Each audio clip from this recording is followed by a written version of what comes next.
Hey guys, this is Nick Marinero again. I'm going to go over two documents I have today. I teach history and I teach math, so I figured I'd take a look at one of each. The first one I'm going to look at here is a PowerPoint that I use when I do my civil rights unit.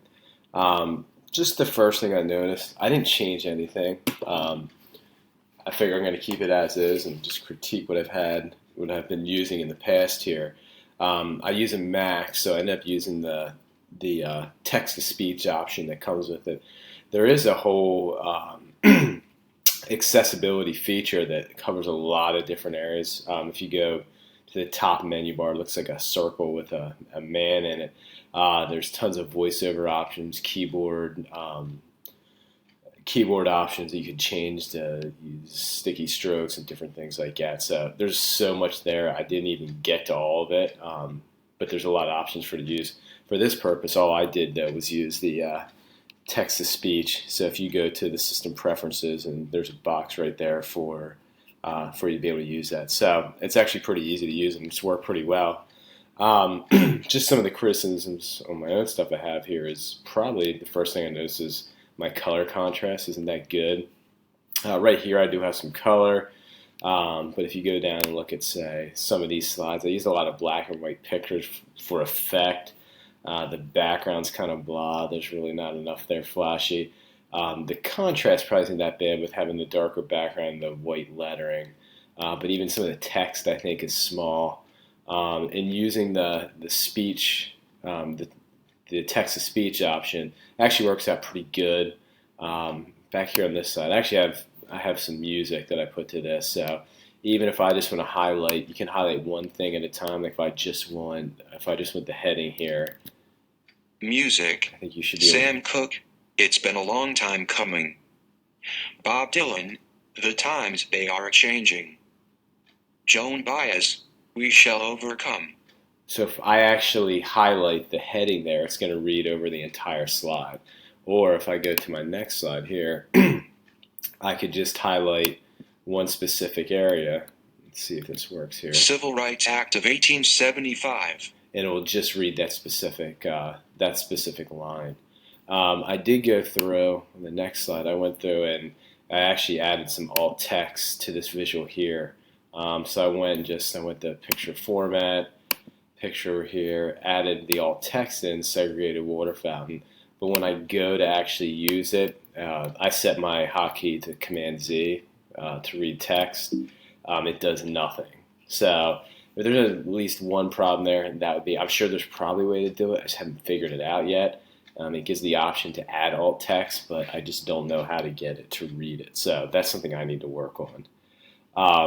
But overall, I thought the ease of using the text-to-speech option on the Apple system was actually pretty easy.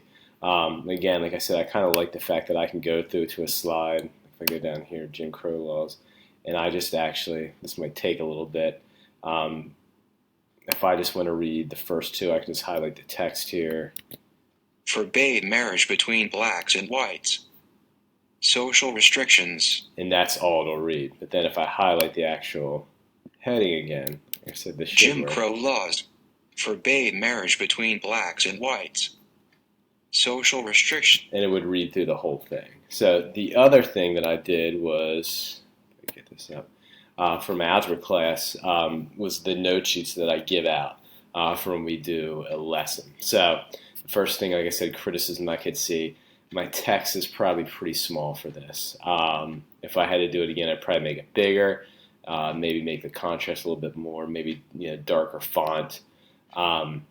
Again, the text-to-speech option worked really great. Again, as an example, I can highlight whatever I want it to read, go through. Example 1.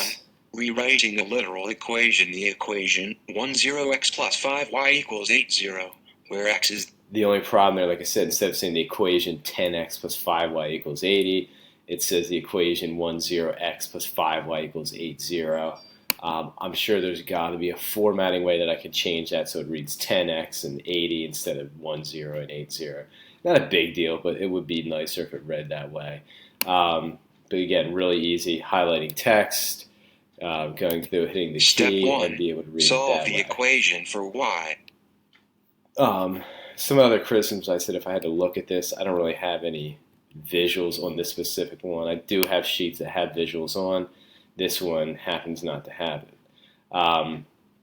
Another issue that I'd have if I wanted to read this, I have kind of like a um,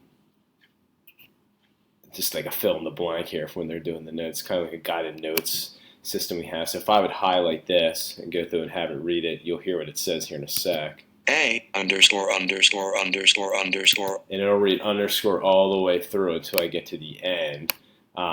If I just let it go to the rest. Is an equation that states a relationship among quantities. Here are some common formulas given below. It would be fine. So I said there's probably got a way that somehow I can have it say blank space or format it in some way. Right now it's just reading as an underscore.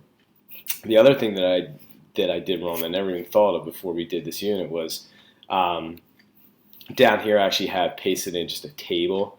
It's just a picture of a table. I didn't create a table in Word at all. So if I go and click on this and I try and have it read it, it's just going to look at it as an image. It's not going to be able to read anything that's in here. So I would have to actually set up a table within Word and put all these formulas and what their definitions and names are in there for it to make any kind of sense. So again, those are, obviously fixable issues, but things, like I said, I never really even thought of until I took one of the ACT courses over the summer. But I like the accessibility tool on my Mac here. It actually works really great. It's really easy to use. And I will definitely have to look at most of my materials going forward and be able to make them accessible to everyone.